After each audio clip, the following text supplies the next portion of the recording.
ورحمة الله وبركاته.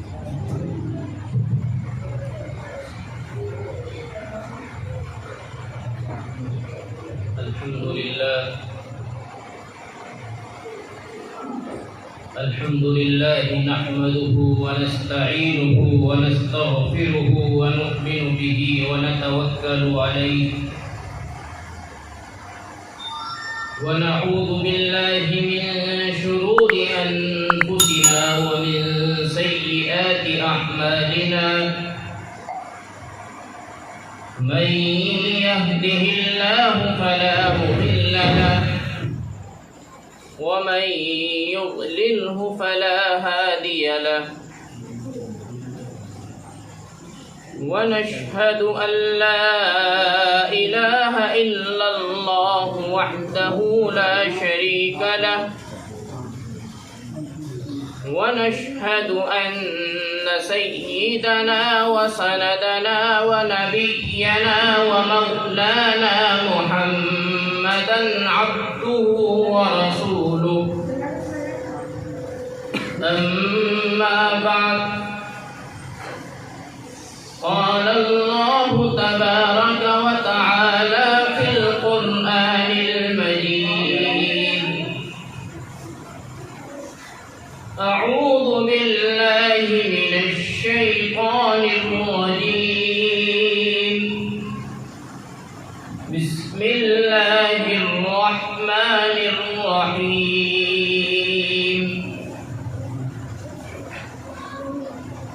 إنا نحن نزلنا الذكر وإنا له لحافظون وقال النبي صلى الله عليه وسلم في حديث مبارك زينوا القرآن بأصواتكم صدق اللہ العظیم.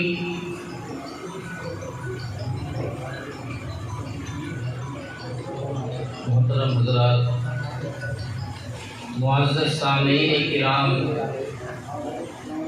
اور میرے نہایت واجب احترام بزرگوں،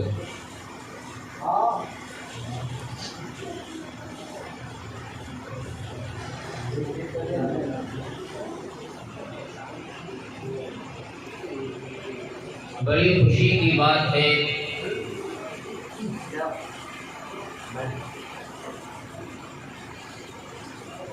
اس پوری بستی کے لیے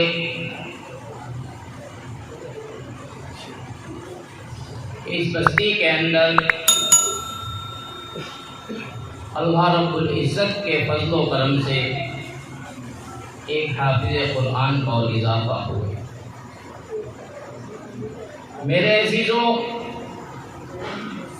یہ بستی تو پہلے سے ہی بڑی مشہور بستی ہے، حاجیوں کے نام سے، نمازیوں کے نام سے، علماؤں کے نام سے، قراؤں کے نام سے، حفاظ کرام کے نام سے. آپ کہیں بھی جائیں اور بوریکی کا نام لیں تو فوراً لوگ کہنے لگتے ہیں کہ وہ تو حاجیوں کی بستی ہے. اس کے اندر تو حفاظ کرام بہت زیادہ ہیں، اس کے اندر تو علماء کرام بہت زیادہ ہیں، اس کے اندر تو اکثر لوگ نمازی. میرے عزیزوں، یہ صرف حضرت قاری شمشیر عالم صاحب کے لیے ہی مسرت اور خوشی کا مقام نہیں ہے،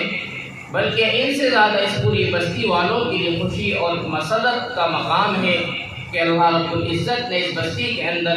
اپنے فضل و کرم سے حافظ قرآن کو اضافہ فرمایا. نہیں تو میرے عزیزوں، آپ اگر دنیا کی بات تو چھوڑیں، صرف اپنے ضلع کی ہی بات کرنے لگے تو میرے عزیزوں نہ جانے کتنی بستیاں ایسی ہیں کہ جن کے اندر ایک حافظ قرآن بھی موجود ہے، جن کے اندر نماز جنازہ پڑھانے والا بھی کوئی نہیں، جن کے اندر عوام کو مسائل بتانے والا بھی کوئی نہیں. لیکن میرے عزیزوں، یہ اس بستی والوں کی بہت بڑی قابلیت ہے اور تعریف کی بات ہے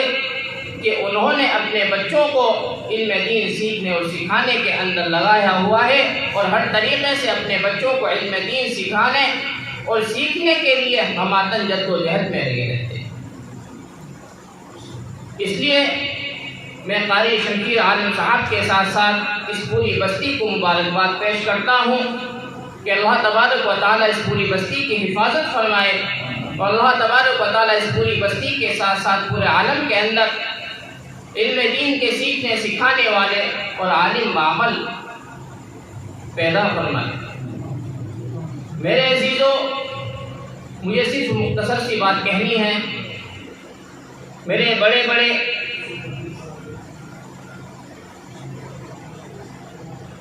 سرپرست اور معزز علماء کرام موجود ہیں جن کے سامنے میں زیادہ لب کشائی نہیں کر سکتا ہوں۔ میرے عزیزو، آج جو اس مجلس کا انعقاد کیا گیا ہے وہ اس لیے کیا گیا ہے کہ ہمارے عزیزم جناب حضرت قاری شمشیر عالم صاحب کے بیٹے عزیزم محمد عظیم کا حفظ قرآن مکمل ہوا۔ میرے عزیزو، بڑے خوش نصیب ہیں وہ ماں باپ جن کے بچے حافظ قرآن بن جائیں۔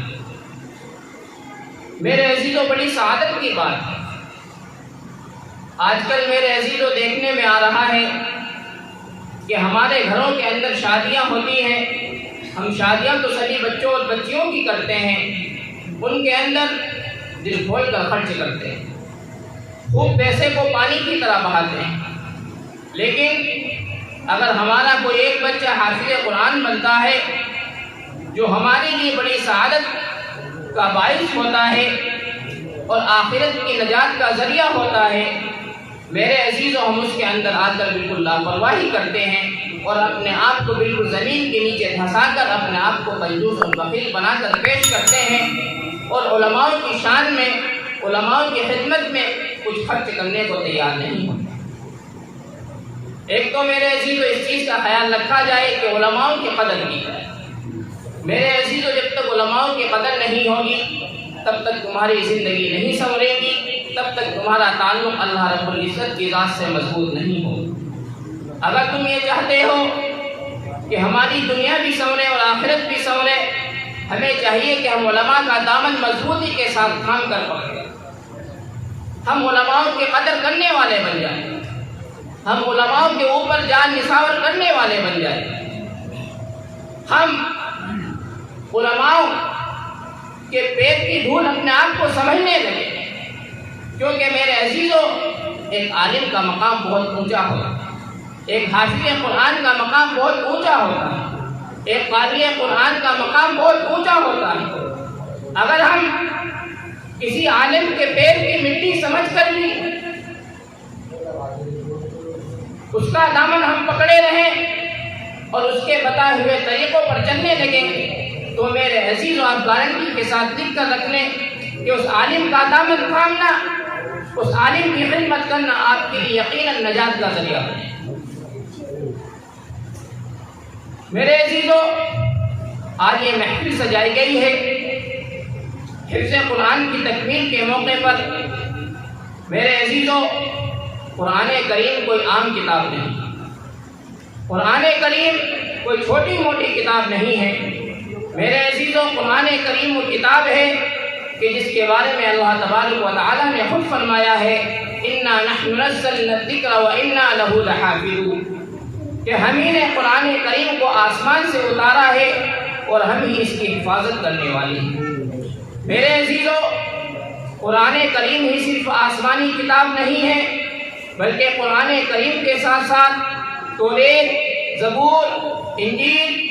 اور صحف ابراہیمی اور اس کے علاوہ میرے عزیزو بہت سے صحیفے آسمانوں سے نازل ہوتے ہیں، لیکن کسی بھی آسمانی کتاب کے بارے میں اللہ رب العزت نے یہ نہیں فرمایا اِنَّا نَحْنُ نَزَّلْنَاهُ وَإِنَّا لَهُ لَحَافِظُونَ، کہ ہم نے اس کو اتارا اور ہم ہی اس کی حفاظت کرنے والے ہیں، بلکہ میرے عزیزو یہ صرف قرآن کریم ہی کا معجزہ ہے جس کے بارے میں اللہ تبارک و تعالیٰ نے خود فرمایا اِنَّا نَحْنُ نَزَّلْنَا الذِّكْرَ وَإِنَّا لَهُ لَحَافِظُونَ کہ ہم ہی نے اس کو آسمان سے اتارا ہے اور ہم ہی اس کی حفاظت کرنے والے ہیں۔ میرے عزیزو، قرآن کریم وہ کتاب ہے کہ جس کا دیکھنا بھی باعث ثواب ہے، جس کا سننا بھی باعث ثواب ہے، جس کا پڑھنا بھی باعث ثواب ہے، جس کا پڑھانا بھی باعث ثواب ہے۔ میرے عزیزو، اگر قرآن کریم تم پڑھ نہیں سکتے ہو تو قرآن کریم کو صرف اپنی آنکھوں سے دیکھ لو، میرے عزیزو تم کو وہی ثواب ملے گا۔ اگر قرآن کریم تم کسی کو پڑھ کر سنا نہیں سکتے ہو تو کسی حافظ قرآن کو اپنے پاس بٹھا کر اس سے قرآن کریم سن لو، میرے عزیزو تمہیں بھی وہی ثواب ملے گا۔ اگر یقین نہیں آتا ہے تو میرے عزیزو حدیثیں اٹھا کر دیکھو، اکابرین کی زندگیاں اٹھا کر دیکھو، بزرگوں کے واقعات اٹھا کر دیکھو کہ انہوں نے قرآن کریم کی کس کس طریقے سے تلاوت کی ہے، انہوں نے قرآن کریم سے کس کس طریقے سے محبت کی۔ امام عاصم رحمۃ اللہ علیہ اپنے وقت کے بہت بڑے بزرگ گزرے ہیں، وہ مسجد نبوی کے اندر رہا کرتے تھے، وہ جب قرآن کریم پڑھا کرتے تھے تو ان کے منہ سے میرے عزیزو خوشبو آیا کرتی تھی۔ ان کے منہ سے کیا ہے؟ خوشبو آیا کرتی تھی۔ لوگ ان سے پوچھتے تھے کہ جب آپ قرآن کریم پڑھتے ہو تو اپنے منہ پہ کون سی خوشبو لگاتے ہو کہ قرآن کریم پڑھتے ہوئے آپ کے منہ سے خوشبو آتی ہے۔ امام عاصم رحمۃ اللہ علیہ نے فرمایا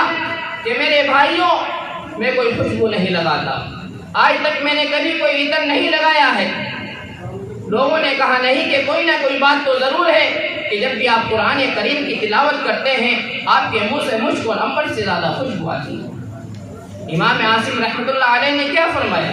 میرے عزیزو، امام عاصم نے فرمایا کہ میں قرآن کریم کی تلاوت بہت زیادہ کرتا ہوں۔ ایک دفعہ کا واقعہ ہے کہ میں سویا ہوا تھا اور رات میں حضور اقدس صلی اللہ علیہ وسلم تشریف لاتے ہیں اور فرماتے ہیں کہ عاصم، تم قرآن کریم کی تلاوت بہت زیادہ کرتے ہو، تمہارے قرآن کریم کی بہت زیادہ تلاوت کرنے کی وجہ سے تمہارے ہونٹوں کو آج میں بوسہ لیتا ہوں کہ جب سے نبی کریم صلی اللہ علیہ وسلم نے میرے ہونٹوں پہ بوسہ لیا ہے تب سے میرے منہ سے ہمیشہ خوشبو آنے لگی۔ میرے عزیزو، یہ ہے قرآن کریم کا معجزہ جس کو آج ہم نے بلا کر رکھ دیا۔ ہمارے گھروں کا حال یہ ہے کہ ہم اسکول کی کتابیں، انگلش کی کتابیں، ہندی کی کتابیں روز اٹھا کر ان کو دیکھتے ہیں، ان کو پڑھتے ہیں، لیکن میرے عزیزو قرآن کریم جہاں ہم اٹھا کر رکھ دیتے ہیں، مہینوں گزر جاتے ہیں، سالہ گزر جاتے ہیں، لیکن اس کو دیکھنے کی توفیق نہیں ہوتی۔ میرے عزیزو، یہی وہ قرآن کریم ہے جو تمہاری نجات کا ذریعہ بنے گا۔ میرے عزیزو، یہی وہ قرآن کریم ہے جو قبر کے اندر تمہارا سفارشی بن کر کھڑا ہوگا۔ میرے عزیزو، یہی وہ قرآن کریم ہے جو روز محشر تمہاری بھی سفارش کرے گا۔ میرے عزیزو، کوئی ہندی کی کتاب، کوئی انگلش کی کتاب، کوئی دنیا کی کتاب، بھلے ہی وہ دنیاوی اعتبار سے دنیا میں تمہارے کام آ جائے، لیکن میرے عزیزو آخرت میں تمہارے ایک ذرے بھی کام نہیں آ سکتی۔ اس لیے میرے عزیزو ہمیں چاہیے کہ ہم قرآن کریم کو مضبوطی سے پکڑیں، ہم قرآن کریم کے پڑھنے اور پڑھانے والے بنیں، ہم قرآن کریم کے سننے اور سنانے والے بنیں، ہم اپنے بچوں کو قرآن کریم کا حافظ بنائیں، ہم اپنے بچوں کو قاری قرآن بنائیں، ہم اپنے بچوں کو عالم دین بنائیں، تاکہ ہمارے بچوں کی نسلیں بھی سدھریں اور ہماری بھی آنے والی نسلیں سدھریں، ہماری زندگیوں میں بھی دین پیدا ہو اور ہماری آنے والی نسلوں میں بھی دین پیدا ہو۔ اس لیے میرے عزیزو بڑی خوشی اور مسرت کی بات ہے قاری شمشیر عالم صاحب کے لیے کہ اللہ تبارک و تعالیٰ ان کے بچوں کو عالم بعمل بنائے، دین کا داعی بنائے، دین کا شیدائی بنائے، علم پر ہم سب کے لیے اور ان کے بچوں کے لیے عمل کرنا آسان فرمائے۔ میرے عزیزو، آج ہماری زندگی کے اندر حالات کیوں ہیں؟ آج ہم پریشان کیوں ہیں؟ آج ہمارے دلوں کے اندر بے چینی اور بے اطمینانی کیوں ہے؟ میرے عزیزو، بے چینی اور بے اطمینانی کی وجہ یہی ہے کہ ہمارا تعلق اللہ رب العزت کی ذات سے کمزور ہو چکا ہے۔ ہم نے اللہ اور اس کے رسول کے طریقوں کو پیچھے چھوڑ دیا ہے، ہم نے قرآن کریم کے احکامات کو پیچھے چھوڑ کر دنیاوی احکامات پر عمل کرنے لگے، ہم قرآن کریم کی آیتوں کو چھوڑ کر دنیا کے فیشنوں کو اپنی زندگی میں اپنانے کی کوشش میں لگ گئے ہیں، ہم اللہ تبارک و تعالیٰ کے بتائے ہوئے راستوں کو چھوڑ کر دنیا کے ہیرو ہیروئنوں کے بتائے ہوئے طریقوں پر چلنے لگے ہیں۔ میرے عزیزو، جب ہم اس طریقے سے زندگی گزاریں گے، جب ہم اللہ اور اس کے رسول کے احکامات کو چھوڑ کر زندگی گزاریں گے، تو میرے عزیزو ہماری زندگیوں میں پریشانیاں نہیں آئیں گی تو پھر کیا ہے؟ اگر ہم قرآن کریم پر عمل کرنے والے بن جائیں، قرآن کریم کی تلاوت کرنے والے بن جائیں، ہمارے گھروں کے اندر قرآن کریم کی تلاوت کا اہتمام ہو جائے، تو میرے عزیزو پھر ہمارے گھر بھی جنت کا حصہ بن جائے۔ پھر ہمارے گھروں کے اندر نہ ساس اور بہوؤں میں لڑائیاں ہوں گی، نہ ہمارے گھر کے اندر بے رونقی پیدا ہوگی، نہ ہمارے گھر کے اندر سے برکتیں ختم ہوں گی۔ آج ہماری شکایت یہ رہتی ہے کہ ساس اور بہو میں بنتی نہیں، شادی ہوتے دیر نہیں ہوتی ہے، لڑائی جھگڑے ہونے لگتے ہیں۔ آج ہمارے بیٹا کماتا بہت ہے لیکن ہمارے گھروں کے اندر برکتیں نہیں۔ میرے عزیزو، برکتیں کہاں سے پیدا ہوں گی؟ جب ساس اور بہو نمازوں سے دور ہے، جب تمہارا بیٹا قرآن کریم کی تلاوت سے دور ہے۔ میرے عزیزو، کتنا بھی کما لو، جب تک تم اللہ اور اس کے رسول کے طریقوں پر عمل نہیں کرو گے، میرے عزیزو، نہ زندگی کے اندر سکون اور اطمینان پیدا ہو سکتا ہے اور نہ تمہارے گھروں کے اندر برکتیں نازل ہو سکتی ہیں۔ اس لیے میرے عزیزو، اگر یہ چاہتے ہو کہ ہماری زندگی کے اندر سکون اور اطمینان پیدا ہو جائے، ہمارے گھروں کے اندر برکتیں نازل ہونے لگیں، ہم قرآن کریم کو مضبوطی سے پکڑیں۔ ہم اپنے گھر کی عورتوں کو تاکید کریں کہ ہماری گھر کی عورتیں صبح سب سے پہلے اٹھ کر نماز پڑھیں اور نماز کے بعد سارے کام چھوڑ کر پہلے قرآن کریم کی تلاوت کریں۔ میرے عزیزوں، کوئی ضروری نہیں ہے کہ زیادہ ہی قرآن کریم کی تلاوت کی جائے، جتنی آسانی سے تلاوت ہو سکے میرے عزیزوں اتنی قرآن کریم کی تلاوت کر لیں، لیکن گھر کی عورتوں کو اس چیز کا پابند بنا کر رکھیں کہ نماز کے بعد سب سے پہلے قرآن کریم کی تلاوت ہونی چاہیے۔ میرے عزیزو، جب ہمارے گھروں کا ماحول ایسا ہونے لگے گا، ہماری گھر کی عورتیں تلاوت کرنے لگیں گی، ہمارے گھر کا بوڑھا جوان مرد تلاوت کرنے لگے گا، تو میرے عزیزو ہر طرف سے رحمت کے دروازے کھلنے لگیں گے، ہر طرف سے برکت کے دروازے کھلنے لگیں گے، میرے عزیزو ہر طرف سے روزی کے دروازے کھلنے لگیں گے۔ اور میرے عزیزو، جب تک ہم قرآن کریم کو چھوڑ کر زندگی گزاریں گے، اللہ اور اس کے احکامات کو چھوڑ کر زندگی گزاریں گے، رسول اللہ صلی اللہ علیہ وسلم کی سنتوں کو چھوڑ کر زندگی گزاریں گے، میرے عزیزو چاہے ہم 1 لاکھ روپے کمانے والے کیوں نہ بن جائے، لیکن میرے عزیزو ہمارے گھروں کے اندر برکتیں نازل نہیں ہو سکتی۔ اس لیے میرے عزیزو قرآن کریم کی تلاوت کا اہتمام کریں اور یہ عہد کریں اپنے بچوں کو حافظ قرآن ضرور بنانا ہے۔ میرے عزیزو، اگر اپنے بچوں کو حافظ قرآن نہیں بناؤ گے، عالم دین نہیں بناؤ گے، تو میرے عزیزو یاد رکھو،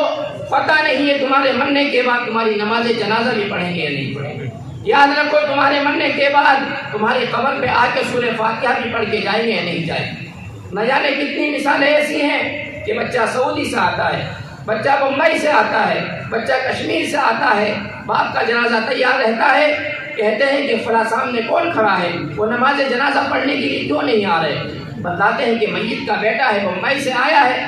کہ بھائی نماز پڑھ لو۔ جی میرے تو کپڑے ہی صحیح نہیں، میں نماز کیسے پڑھوں؟ کمبخت، تو باپ کے جنازے میں کرنے کیا آیا ہے؟ جب تو باپ کی نماز جنازہ نہیں پڑھ سکتا ہے تو باپ کی تدفین کے بعد اس کی قبر پہ آگے کیسے ایصال ثواب کرے؟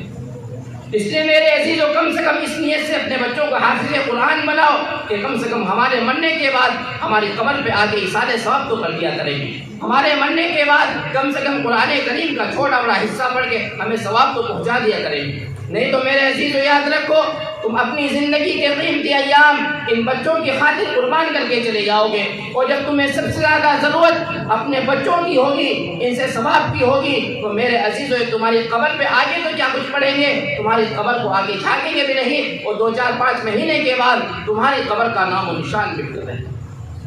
اس لیے میرے عزیزو یہ عہد کریں کہ اپنے بچوں کو حافظ قرآن بنانا، قرآن کریم کی تلاوت کا اہتمام کرنا ہے۔ گھر کی عورتوں کو بھی اس چیز کا پابند بنا کر رکھیں کہ صبح اٹھیں تو سب سے پہلے گھر کے اندر قرآن کریم کی تلاوت، شام میں اگر ہو سکے تو مغرب کے بعد سورہ واقعہ کی تلاوت کا اہتمام کریں۔ میرے عزیزو حدیث کے اندر آتا ہے کہ جس گھر کے اندر مغرب کے بعد سورہ واقعہ کی تلاوت ہوتی ہے اس گھر کے اندر کبھی بھی فاقہ نہیں آ سکتا۔ یہ حدیث کے اندر آتا ہے کہ جس گھر کے اندر مغرب کے بعد سورہ واقعہ کی تلاوت ہوتی ہے اس گھر کے اندر کبھی بھی فقر و فاقہ نہیں آ سکتا ہے، اس گھر میں رہنے والے کبھی بھی بھوکے نہیں سو سکتے۔ میرے عزیزو ہمیں چاہیے ہم گھر کی عورتوں کو پابند بنائیں کہ جمعے کے دن سورہ کہف کی تلاوت کریں، ہم خود بھی اس چیز کے پابند بن کر رہیں کہ جمعے کے دن سورہ کہف کی تلاوت کا معمول بنائیں۔ حدیث کے اندر آتا ہے کہ جو مرد یا عورت جمعے کے دن سورہ کہف کی تلاوت کا اہتمام کرتے ہیں تو میرے عزیزوں اس جمعے سے لے کر آنے والے جمعے تک اس شخص کے تمام گناہ معاف ہو جاتے ہیں، اور آنے والے جمعے تک وہ شخص گناہوں سے محفوظ ہو جاتا ہے۔ اللہ تبارک و تعالیٰ اس کو گناہوں سے محفوظ فرما لیتے ہیں۔ اور اتنا ہی نہیں میرے عزیزوں، جو شخص جمعے کے اندر دن سورہ کہف کا پابند رہتا ہے، حدیث کے اندر آتا ہے کہ روز محشر کے دن سورہ کہف اس کے سامنے نور کی شکل میں کھڑی ہو اور اس کے لیے سفارش کرے گی، اے اللہ یہ تیرا بندہ ہر جمعے کو میری تلاوت کیا کرتا تھا، تو میرے صدقے میں اس کو معاف فرما دے اور اس کو جنت کے اندر داخل فرما دے۔ اس لیے میرے عزیزوں ہمیں چاہیے کہ ہم گھر کے اندر بھی اس چیز کا اہتمام بنائیں کہ ہماری گھر کی عورتیں بھی، بہو بیٹی بھی